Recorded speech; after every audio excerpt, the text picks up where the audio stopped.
সব খবর যমুনা টেলিভিশনের নিয়মিত আয়োজনে আপনাদের সবাইকে স্বাগত জানাচ্ছি। আমি শাওন দত্ত।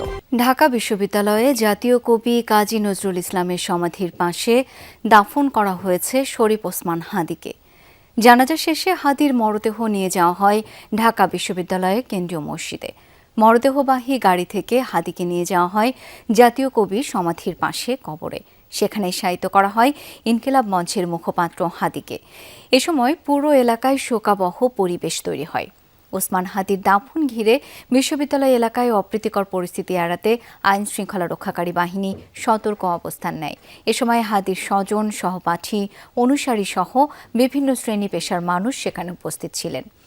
সবাই ওসমান হাদীর আত্মার মাগফিরাত কামনা করেন।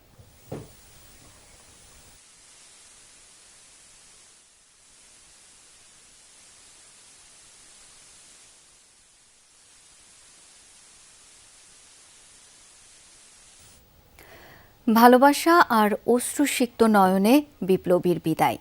ওসমান হাদীর জানাজায় অংশ নিয়ে প্রধান উপদেষ্টা বললেন, হাদী থাকবেন মানুষের অন্তর জুড়ে। হাদীর চেতনা বারবার মনে করিয়ে দিবে এ জাতি মাথা নোয়াবার নয়, চির উন্নত থাকবে এ জাতির শির। জানাজার আগে ২৪ ঘন্টার মধ্যে খুনিদের গ্রেপ্তারে সরকারের তৎপরতা প্রকাশ করতে আলটিমেটাম দেয় হাদীর ইনকিলাব মঞ্চ। অন্য কারো উস্কানিতে কোনো সহিংসতায় না জড়ানোর আহ্বান জানিয়েছে ইনকিলাব মঞ্চ। যেই সংসদে জনতার কণ্ঠ হয়ে যাওয়ার পথে হাঁটছিলেন শরীফ ওসমান হাদী, সেই সংসদ প্রাঙ্গণেই তাকে বরণ করতে লাখো জনতার উপস্থিতি। জনতার দীর্ঘ অপেক্ষা শেষে নিথর দেহে হাদী উপস্থিত হলেন লাখো জনতার জনসমুদ্রে। আধিপত্যবাদ বিরোধী সংগ্রামে শরীফ ওসমান হাদীর জানাজায় অংশ নেন দলমত নির্বিশেষে লাখো জনতা।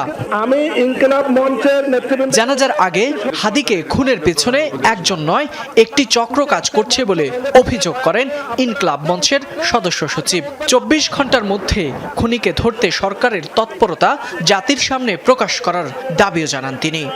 আমরা স্পষ্ট মনে করছি যে এখানে খুনি একজন নয়, এখানে পুরো একটা খুনি চক্র কাজ করেছে।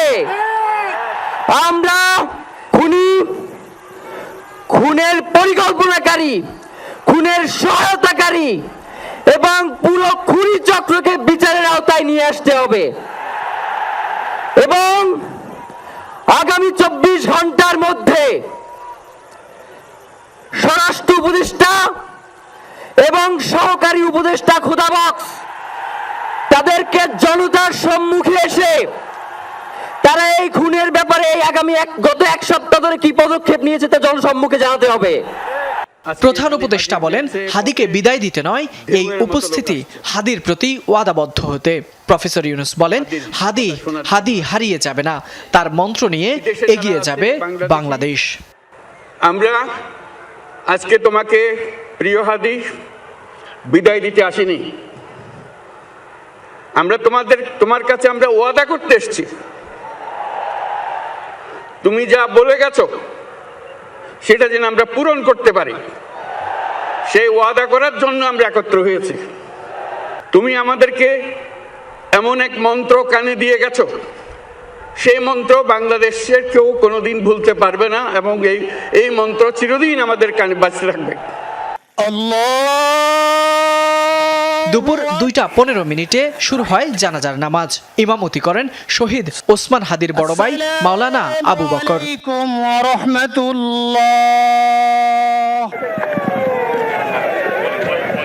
জানাজা শেষে ভালোবাসা আর অশ্রুসিক্ত নয়নে নতুন বাংলাদেশের কেতন ওড়ানো বিপ্লবী শরীফ ওসমান হাদীকে বিদায় জানান ছাত্র জনতা।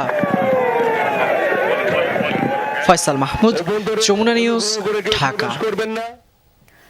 মানুষের ভালোবাসা যে কোনো সীমানা মানে না, তার প্রমাণ সংসদ ভবনের দক্ষিণ প্লাজায়।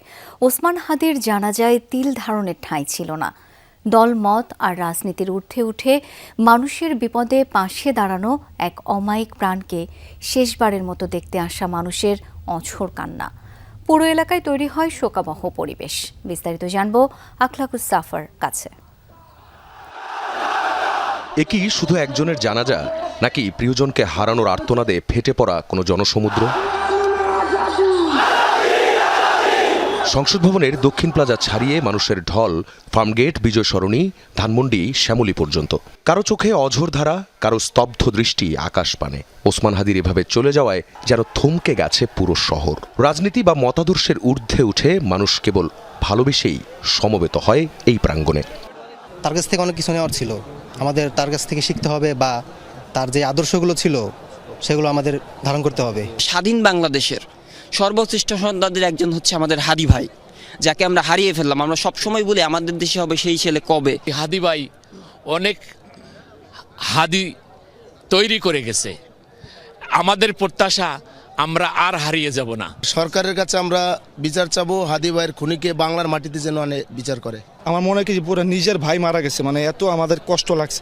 একজন হাদিকে গুলি করে সে আমাদের বর্ডার, প্রশাসন, এত কিছু তার ভিতর থেকে সে চলে গেল। ইনসাফের কথা বলেছেন, দেশপ্রেমের কথা বলতেন। আমরা যাতে এভাবে উজ্জীবিত হয়, এই দেশকে সুন্দর একটি রাষ্ট্র উপহার দিতে পারি। যারা তাকে হত্যা করেছে তাদের আমরা সর্বোচ্চ শাস্তি, ফাঁসি চাচ্ছি। তাদেরকে সে যে দেশেই থাক। কাঁধে কাঁধ মিলিয়ে দাঁড়িয়েছেন ধনী দরিদ্র, চেনা অচেনা সবাই। এই যে ভালোবাসা, এই যে অশ্রু, এ তো আর একদিনে অর্জিত হয়নি। মানুষের বিপদে পাশে দাঁড়ানো আর অমায়িক ব্যবহার দিয়ে হাদি জায়গা করে নিয়েছিলেন লাখো মানুষের হৃদয়ে। আজকের ওর সন্তানের চেহারার দিকে তাকানো যায় না। আজকের আমার মা প্রায় পাগল হয়ে যাচ্ছে, জ্ঞান হারিয়ে ফেলছে। আমার ভাই বোন তোরা পাগল হয়ে যাচ্ছে। আমার 6 ভাই বোনের মধ্যে সবচেয়ে ছোট ছিল শরীফ ওসমান হাদি।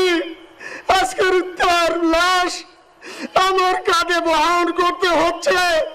শেষ বিদায়ের মুহূর্তে ওসমান হাদির বড় ভাইয়ের বক্তব্যে যেন আর চোখের পানি ধরে রাখতে পারেনি কেউ। লাখ লাখ মানুষ যখন তার মাগফিরাত কামনায়, তখন আকাশ বাতাস ভারী হয়ে ওঠে কান্নার রোলে। সরকার এই ব্যাপারে কি করবে, কি বিচার করবে?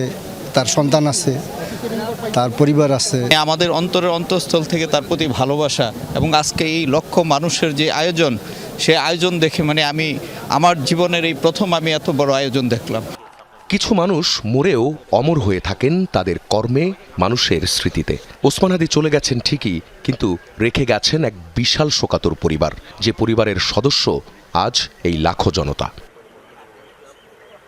আখলাকুস সাফা, যমুনা নিউজ, ঢাকা। স্মরণকালের সবচেয়ে বড় জানাজায় লাখো জনতার অংশগ্রহণে সম্পন্ন হল ইনকিলাব মঞ্চের মুখপাত্র 24-এর গণ অভ্যুত্থানের অন্যতম নেতা শরীফ ওসমান হাদির জানাজার প্রথম কাতার জাতীয় সংসদের দক্ষিণ প্লাজায়, শেষটা ছাড়িয়ে যায় খামারবাড়ি ও আসাদ গেট এলাকা। জনতার ভালোবাসা আর চোখের জলে সিক্ত হয়ে হাদি যখন ছুটলেন শেষ গন্তব্যে, তখন লাখো জনতার কণ্ঠে হাদি হত্যার বিচারের দাবি। এমন জানাজার নামাজ কে দেখেছে কবে? ইনকিলাব মঞ্চের নেতা শরীফ ওসমান হাদির ইচ্ছে ছিল মানুষের ভালোবাসা জিতে সংসদে যাবেন। হাদি সেই সংসদে এলেন, সাথে লাখ লাখ মানুষের ভালোবাসাও। কিন্তু ওসমান হাদির নিথর দেহ তখন কফিনে বন্দী। জাতীয় সংসদ ভবনে শরীফ ওসমান হাদির জানাজায় অংশ নিতে আসে লাখ লাখ জনতা। জাতীয় সংসদ ভবন থেকে শুরু, রাজধানীসহ দেশের বিভিন্ন প্রান্ত থেকে উপস্থিত ছাত্র জনতার ঢল গিয়ে উপচে পড়ে মানিক মিয়া অ্যাভিনিউ, খামারবাড়ি, আসাদ গেট এলাকা পর্যন্ত। স্লোগানে স্লোগানে প্রকম্পিত হতে থাকে, আমরা সবাই হাদি হব, যুগে যুগে লড়ে যাব, হাদি ভাইয়ের রক্ত বৃথা যেতে দেব না।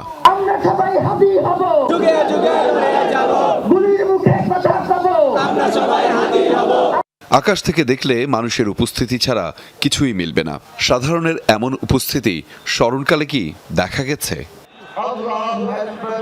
জানাজা শুরুর আগে জনতা একসাথে জোহরের নামাজ আদায় করেন, এমন দৃশ্য খুব কম সময়ই দেখা যায়। 2টা নাগাদ সংসদ ভবনের দক্ষিণ প্লাজায় এসে পৌঁছায় হাদির মরদেহ। লাখো ধনী যেন একসাথে বরণ করে নেয় বিপ্লবী বীরকে।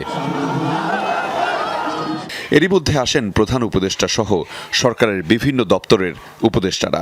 যোগ দেন বিএনপি, জামায়াতে ইসলামী ও এনসিপি সহ বিভিন্ন রাজনৈতিক দলের শীর্ষ নেতারা। চোখের পানি ধরে রাখতে পারেননি অনেকেই। শুরু হয় জানাজা। শৃঙ্খল নিশ্চুপ আবহে হাদির বড় ভাই জানাজার নামাজ পড়ান।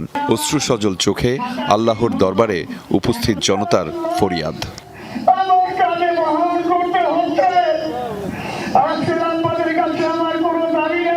জানাজা শেষে গগনবিদারী আর্তনাদে হাদির হত্যাকাণ্ডের বিচার দাবি করেন লাখো জনতা। জানাজা শেষে শেষ ঠিকানার পথে রওনা করেন হাদি, সাথে সঙ্গী লাখো জনতা। বিদায় নয় শরীফ ওসমান হাদি, আপনি থাকবেন মানুষের ভালোবাসায়, হৃদয়ে। আহমেদ রেজা, যমুনা নিউজ, ঢাকা। এর আগে রাজধানীর সোহরাওয়ার্দী হাসপাতালে সম্পন্ন হয় ওসমান হাদির ময়নাতদন্ত। তারপর হৃদরোগ ইনস্টিটিউটে নিয়ে গোসল দেওয়া হয়। সকাল 9:30টার পর হৃদরোগ ইনস্টিটিউট থেকে সোহরাওয়ার্দী হাসপাতালের মর্গে নেওয়া হয় ওসমান হাদির মরদেহ। সেনাবাহিনী, বিজিবি, পুলিশ সহ আইন শৃঙ্খলা বাহিনীর কঠোর নিরাপত্তার মধ্য দিয়ে লাশবাহী গাড়ি নেওয়া হয় মর্গে। এ সময় হাদির স্বজন, সহযোদ্ধা, সহকর্মীরাও সাথে ছিলেন। ভোর থেকেই হাদিকে শেষবারের মতো দেখতে দূর দূরান্ত থেকে অনেকে ভিড় করেন হাসপাতালের সামনে। তারপর গোসলের জন্য আবার মরদেহ নেওয়া হয় জাতীয় হৃদরোগ ইনস্টিটিউটে। আনুষ্ঠানিকতা শেষে তার মরদেহ নিয়ে রওনা হয় জাতীয় সংসদের দক্ষিণ প্লাজায়। সেখানে দুপুর 2টায় হাদির নামাজের জানাজা অনুষ্ঠিত হয়।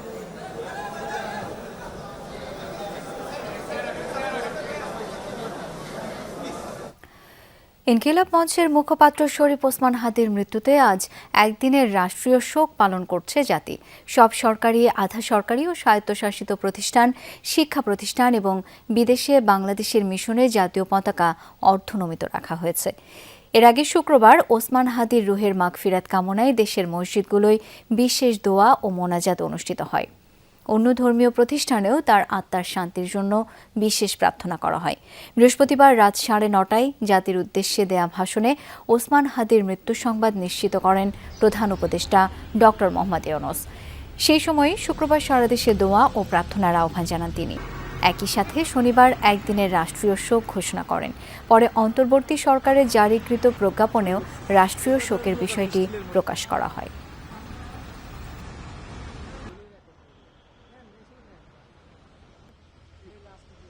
চব্বিশ ঘণ্টার মধ্যে ওসমান হাদি হত্যার বিচারের অগ্রগতি সরকার না জানালে রোববার বিকেল 5:15টায় শাহবাগ অবরোধের ঘোষণা দিয়েছে ইনকিলাব মঞ্চ। হাদি হত্যার বিচারের দাবিতে শাহবাগে অবস্থান নিয়ে এমনটা জানান দলটির নেতাকর্মীরা। হাদির জানাজা শেষে ইনকিলাব মঞ্চের নেতাকর্মী সহ অনুসারীরা মিছিল নিয়ে শাহবাগে জড়ো হয়। এ সময় মিছিলের সঙ্গে বিভিন্ন শিক্ষা প্রতিষ্ঠানের শিক্ষার্থী ও শ্রেণী পেশার মানুষ যোগ দেয়। ক্ষোভ প্রকাশের পাশাপাশি দুর্বৃত্তদের আইনের আওতায় আনার দাবি জানান তারা। বলেন, এই আন্দোলন শুধু হাদি হত্যার প্রতিবাদ নয়, বরং দেশের সামগ্রিক নিরাপত্তা ও ন্যায় বিচারের দাবির অংশ। আরও বলেন, হাদির হত্যাকারীদের দ্রুত বিচারের আওতায় আনা না হলে সাধারণ মানুষের নিরাপত্তাও প্রশ্নের মুখে পড়বে।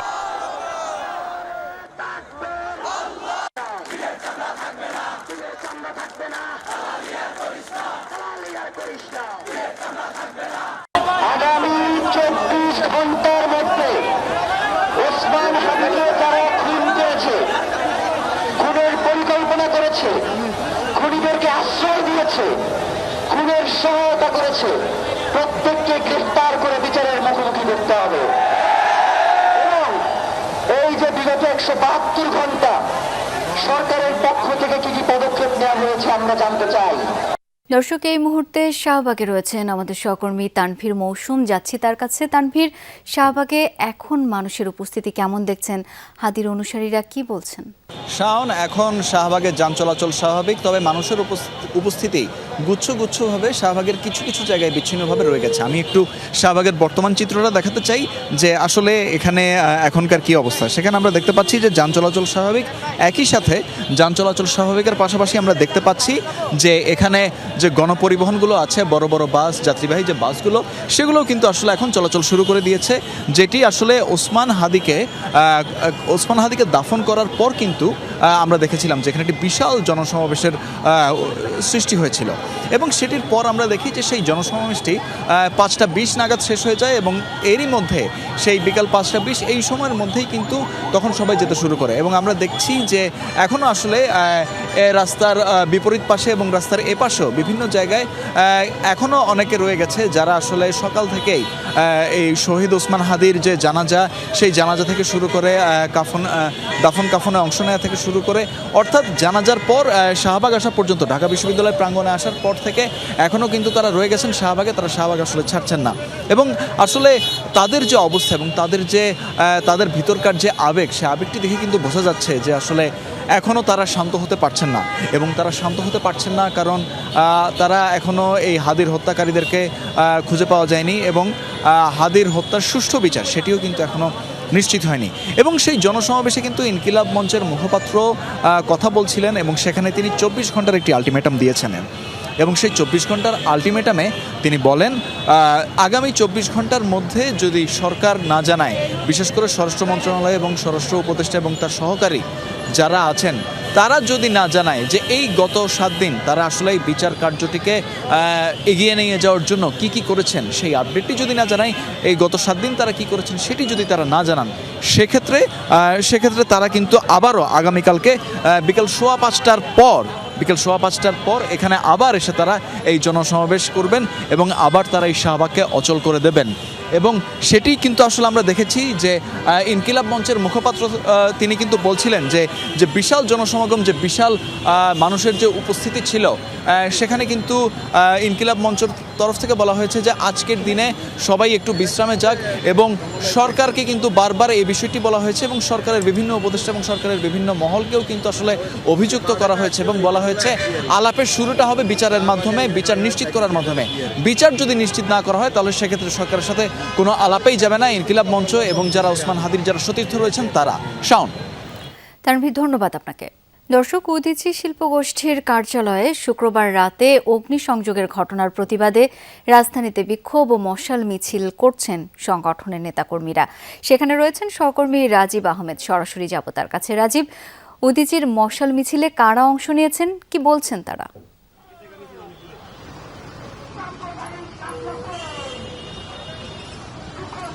উদীচীর মশাল মিছিলটা প্রেস ক্লাব থেকে শুরু হয়ে এখন আপনার গোল চত্বর, জিরো পয়েন্ট থেকে দৈনিক বাংলা থেকে যাচ্ছে।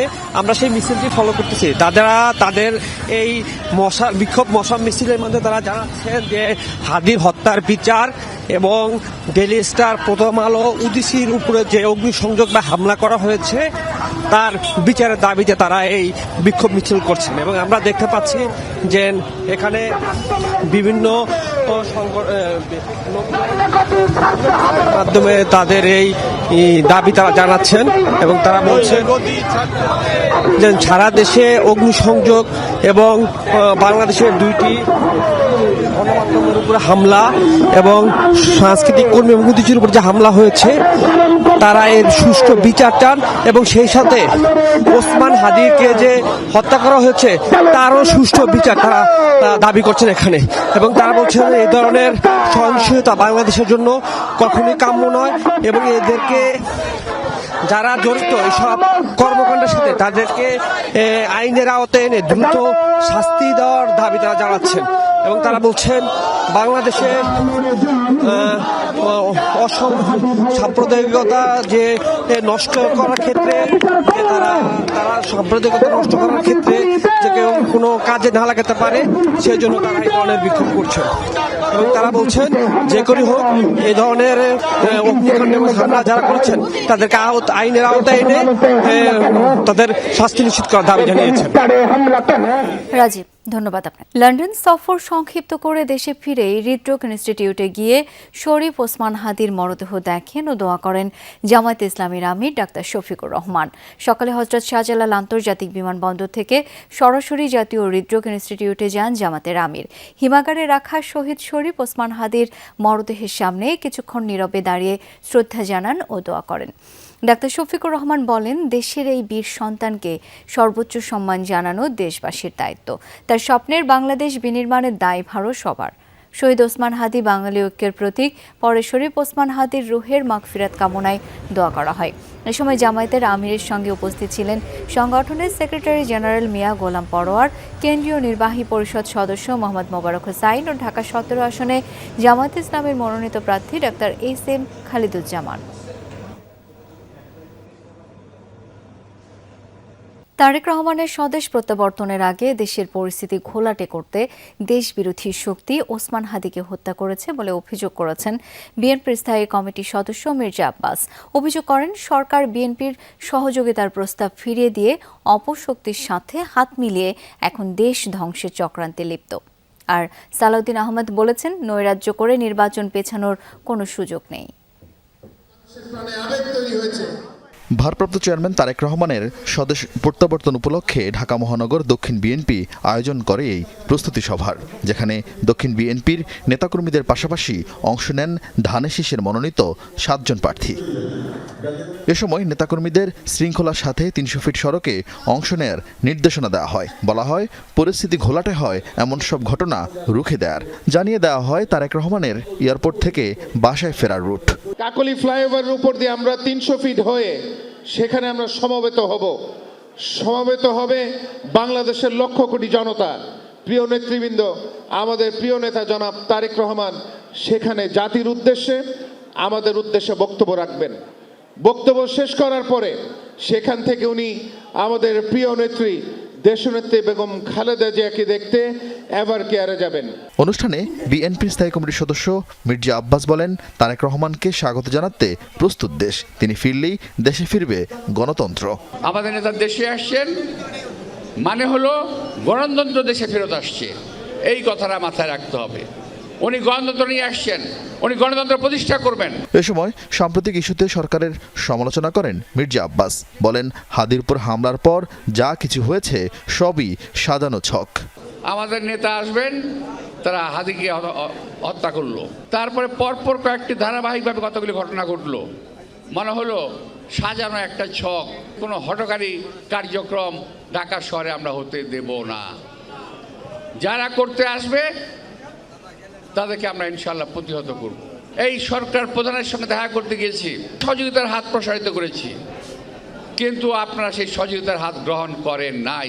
আপনারা দেশ বিরোধী চক্রের সঙ্গে দেশকে ধ্বংস করার নির্লক্ষ্যে লিপ্ত আছেন। গুলশানে এমপি প্রার্থীদের কর্মশালায় যোগ দিতে এসে বিএনপির স্থায়ী কমিটির আরেক সদস্য সালাউদ্দিন আহমেদ বলেন, হাদি হত্যার সাথে স্বৈরাচারের দোসর ও নির্বাচন বিরোধী গোষ্ঠী জড়িত থাকতে পারে। নির্বাচনকে বানচাল করার জন্য, পারতপক্ষে পিছানোর জন্য যে সমস্ত অপকৌশল গ্রহণ করেছে ফেসিবাদী শক্তি, পতিত ফেসিস্ট শক্তি, তার সাথে হয়তো তাদের দেশীয় দোসররা এবং এর বাইরেও যারা নির্বাচন বানচাল করতে চায় তারা জড়িত থাকতে পারে। তবে কোনো রকমের অপকৌশল এবং কোনো রকমের এরকম হত্যাকাণ্ড ঘটিয়ে যদি কেউ মনে করে যে দেশে নৈরাজ্য সৃষ্টির মাধ্যমে নির্বাচন বানচাল করতে পারবে, তাদের সেই ধারণা ভুল। তারেক রহমানের ফেরার দিনে লাখো জনতার সমাবেশ দেশের বিরুদ্ধে চলা সব ষড়যন্ত্র রুখে দেওয়ার বার্তা দিবে বলেও জানান তিনি। আরিফিন শাকিল, যমুনা নিউজ, ঢাকা। ঢাকায় 15 দিন অবস্থানের পর লন্ডনের উদ্দেশ্যে যাত্রা করেছেন বিএনপির ভারপ্রাপ্ত চেয়ারম্যান তারেক রহমানের স্ত্রী ডাক্তার জুবাইদা রহমান। হযরত শাহজালাল আন্তর্জাতিক বিমানবন্দর থেকে সকাল 9:45টায় বাংলাদেশ বিমানের একটি ফ্লাইটে ঢাকা ছাড়েন তিনি। সকাল 8:30টার দিকে ধানমন্ডির বাবার বাসা থেকে হযরত শাহজালাল আন্তর্জাতিক বিমানবন্দরে যান তিনি। এ সময় তার সঙ্গে কোনো দলীয় নেতাকর্মী উপস্থিত ছিলেন না। ডাক্তার জুবাইদা 25 ডিসেম্বর বিএনপির ভারপ্রাপ্ত চেয়ারম্যান তারেক রহমান ও কন্যা জাইমা রহমানের সাথে ঢাকায় ফিরবেন। সাবেক প্রধানমন্ত্রী খালেদা জিয়ার শারীরিক পরিস্থিতি সংকটাপন্ন হওয়ায় গেল 5 ডিসেম্বর ঢাকায় আসেন বিএনপির ভারপ্রাপ্ত চেয়ারম্যানের স্ত্রী।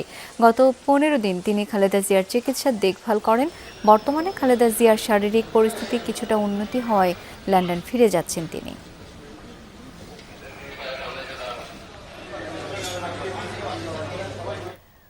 আগামী জাতীয় সংসদ নির্বাচনের তফসিলে সংশোধন করা হয়েছে। আপিলের সময়সীমা 5 থেকে 11 জানুয়ারি পরিবর্তে 2 দিন কমিয়ে 5 থেকে 9 জানুয়ারি, আর আপিল নিষ্পত্তি তারিখ 12 থেকে 18 জানুয়ারি পরিবর্তে 2 দিন বাড়িয়ে 10 থেকে 18 জানুয়ারি নির্ধারণ করেছে নির্বাচন কমিশন। এসব তথ্য জানিয়ে সংশোধিত একটি প্রজ্ঞাপন জারি করেছে ইসি। তবে আপিলের সময়সীমা আর নিষ্পত্তি বাদে তফসিলের অন্য সব তারিখ ঠিক রয়েছে বলে জানানো হয় প্রজ্ঞাপনে। মনোনয়নপত্র জমা দেওয়া যাবে 29 ডিসেম্বর পর্যন্ত। বাছাই কার্যক্রম চলবে 30 ডিসেম্বর থেকে 4 জানুয়ারি। আর প্রার্থিতা প্রত্যাহারের শেষ তারিখ ঠিক করা হয়েছে 20 জানুয়ারি। এরপর দিন প্রতীক বরাদ্দ করা হবে। তফসিলে আরও উল্লেখ করা হয়, ভোটের 48 ঘন্টা আগেই শেষ হবে প্রার্থীদের প্রচারের সময়সীমা, আর ভোট অনুষ্ঠিত হবে 12 ফেব্রুয়ারি। সুদানের আবেই অঞ্চলে জাতিসংঘ শান্তিরক্ষা মিশনের দায়িত্ব পালনকালে সন্ত্রাসীদের হামলায় নিহত বাংলাদেশ সেনাবাহিনীর 6 বীর সদস্যের মরদেহ ঢাকায় পৌঁছেছে।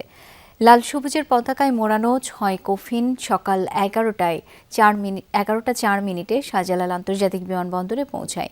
পরে কফিনগুলো নিয়ে সম্মিলিত সামরিক হাসপাতালে যাওয়া হয়। ঢাকা সেনানিবাসের কেন্দ্রীয় মসজিদে রোববার জানাজা শেষে নিজ নিজ ঠিকানায় রাষ্ট্রীয় মর্যাদায় দাফন করা হবে এই বীর সন্তানদের।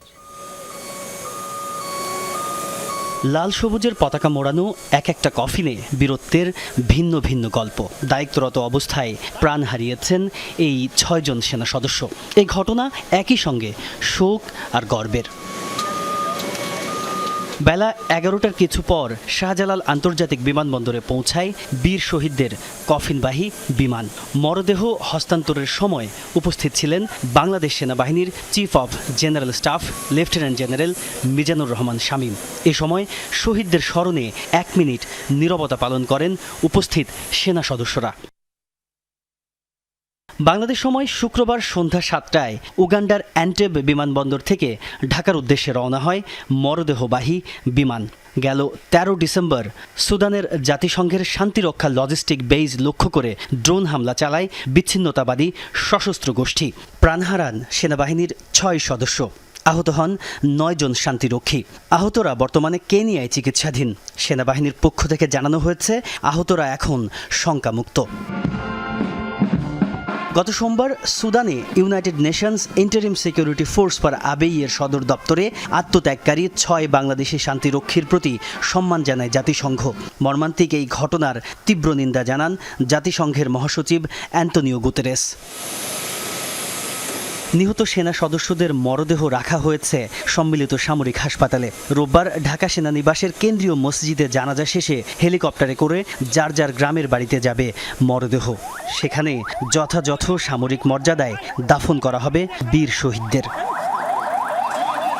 তাজনুর ইসলাম, যমুনা নিউজ, ঢাকা। সরকার নির্বাচন উপযোগী পরিবেশ তৈরি করতে না পারলে গণ অধিকার পরিষদ ভোটে অংশ নেয়ার বিষয়ে নতুন করে চিন্তা করবে, একথা বলেছেন দলটির সভাপতি নুরুল হক নূর।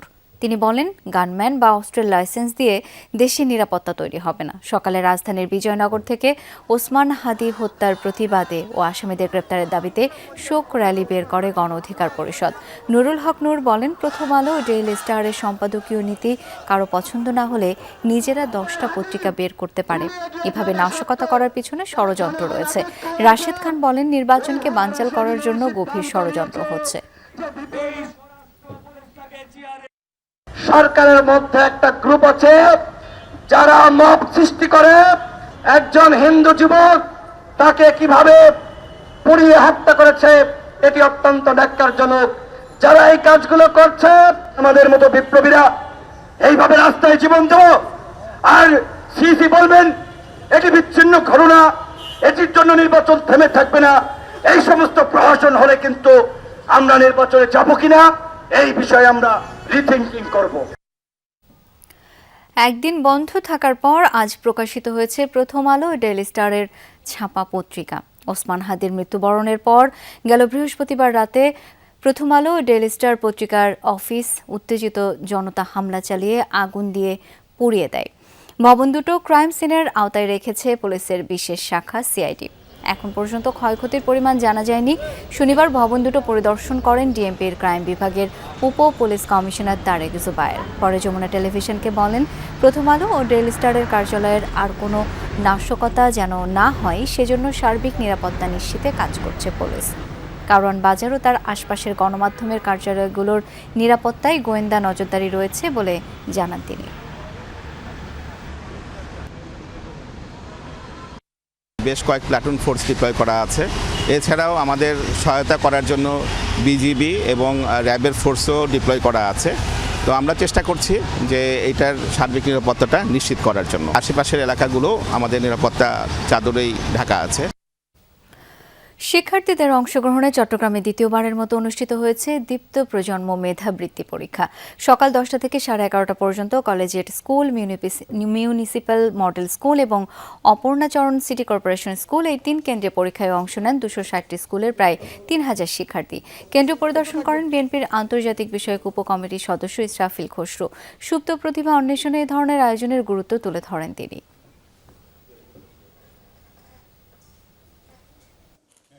সৈয়দ জিয়াউল হক মাইজ ভান্ডারীর জীবন ও দর্শন শীর্ষক আলোচনা সভা অনুষ্ঠিত হয়েছে চট্টগ্রামে।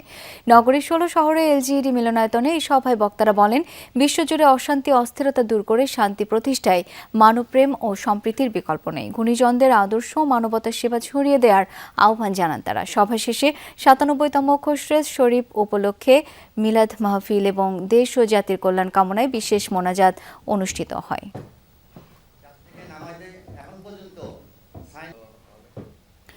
ইংলিশ প্রিমিয়ার লিগে আজ মাঠে নামছে 4 জায়ান্ট। সন্ধ্যা 6:30টায় লড়বে নিউক্যাসল চেলসি, রাত 9টায় লড়বে ম্যান সিটি ওয়েস্ট হ্যাম, রাত 11:30টায় মুখোমুখি হবে টটেনহাম লিভারপুল।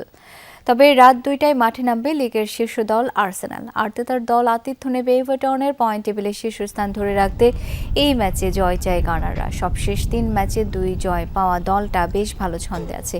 এভারটনের বিপক্ষে বড় জয় পাওয়ার কথা আর্সেনালের। নিষেধাজ্ঞা কাটিয়ে এই ম্যাচে ফিরছে আর্সেনাল ডিফেন্ডার রিকার্ডো ক্যালাফিওরি।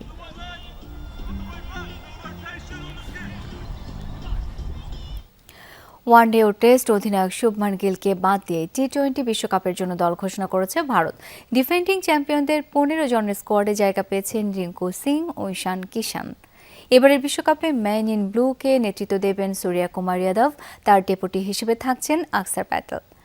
গিলের সাম্প্রতিক ফর্মের কারণে ওপেনিংয়ে জায়গা পাকাপোক্ত হয়েছে সঞ্জু স্যামসনের। পেস বোলিং বিভাগে জসপ্রীত বুমরা, হর্ষদীপ সিং এর সঙ্গে আছেন হর্ষিত রানা।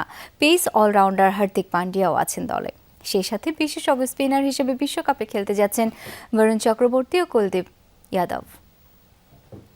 সিরিয়ায় মার্কিন সেনাদের উপর হামলার জবাবে জঙ্গি গোষ্ঠী আইএসের একাধিক ঘাঁটিতে ব্যাপক অভিযান চালিয়েছে যুক্তরাষ্ট্র। শুক্রবার দেশটির বিভিন্ন স্থানে চালানো হয় অপারেশন হকাই স্ট্রাইক নামের এই অভিযান। মধ্য সিরিয়া জুড়ে 70টিরও বেশি লক্ষ্যবস্তুতে চালানো হয় হামলা, যাতে F-15 ও A-10 যুদ্ধবিমান ছাড়াও ব্যবহার করা হয়েছে অ্যাপাচি হেলিকপ্টার ও হাইমার্স রকেট সিস্টেম। মার্কিন প্রতিরক্ষা সচিব পিট হেগসেথ জানান, তাদের লক্ষ্য ছিল আইএস যোদ্ধা, অবকাঠামো, অস্ত্র ঘাঁটি। মার্কিন প্রেসিডেন্ট সামাজিক মাধ্যমে দাবি করেন, এই হামলায় পূর্ণ সমর্থন ছিল সিরীয় সরকারের। জঙ্গি গোষ্ঠীটির বিরুদ্ধে লড়াই এবং সিরিয়ার ভূখণ্ড থেকে তাদের উৎখাতে অঙ্গীকার পুনর্ব্যক্ত করেছে দামেস্কো। সপ্তাহখানেক আগে মধ্য সিরিয়ায় আইএসের হামলায় প্রাণ যায় 2 মার্কিন সেনা ও একজন বেসামরিক দৌভাষী। আহত হন আরও 3 মার্কিন সেনা। আগামী 2 বছরে ইউক্রেনকে 90 বিলিয়ন ইউরো অর্থ সহায়তা দেওয়ার ঘোষণা দিয়েছে ইউরোপীয় ইউনিয়ন। তবে ব্যবহার করা হবে না রাশিয়ার থেকে জব্দকৃত সম্পদ। শুক্রবার এক সংবাদ সম্মেলনে এই ঘোষণা দেন ইউরোপিয়ান কমিশনের president Ursula von der Leyen। জানান, পুঁজিবাজার থেকে ঋণ নিয়ে এই অর্থ জোগাড় করা হবে। এর আগে ইইউ নেতাদের সাথে এক বৈঠকে এই নিয়ে চুক্তি হয়। চুক্তির খসড়া অনুযায়ী ইইউ দেশগুলো ও ইউরোপীয় পার্লামেন্ট জব্দ করা রুশ সম্পত্তির ভিত্তিতে ইউক্রেনের জন্য একটি ঋণ কাঠামো গড়ে তোলার কাজ চালিয়ে যাবে।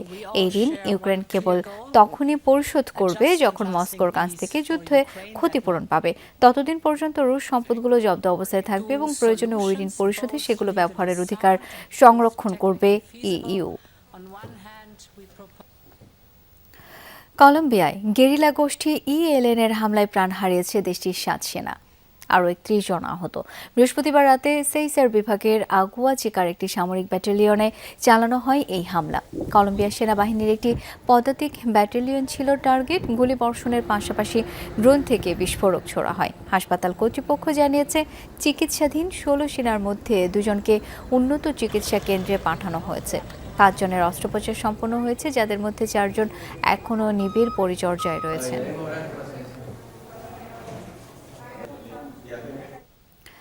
ভারতের আসামে চলতি ট্রেনের সাথে ধাক্কা খেয়ে কমপক্ষে 8টি হাতি মারা গেছে। শনিবার স্থানীয় সময় রাত প্রায় 2:30 নাগাদ সায়ারাং থেকে নিউ দিল্লির দিকে যাচ্ছিল রাজধানী এক্সপ্রেস নামে ট্রেনটি। এই সময় একদল হাতি রেল লাইন পার হতে গেলে ট্রেনের সাথে ধাক্কা লাগে। এতে গুরুতর আহত হয়ে মারা যায় ওই 8টি হাতি। ছোট একটি বাচ্চা হাতি আহত হয়। কর্তৃপক্ষ আরও জানায়, দুর্ঘটনায় ট্রেনটির লোকোমোটিভ এবং 5টি কোচ লাইনচ্যুত হয়। তবে যাত্রীদের কোনো হতাহতের খবর পাওয়া যায়নি। কিছু সময়ের জন্য বন্ধ থাকে রেল পরিষেবা। এই ছিল আজকে সব খবরের আয়োজনে। ধন্যবাদ এতক্ষণ সাথে থাকার জন্য।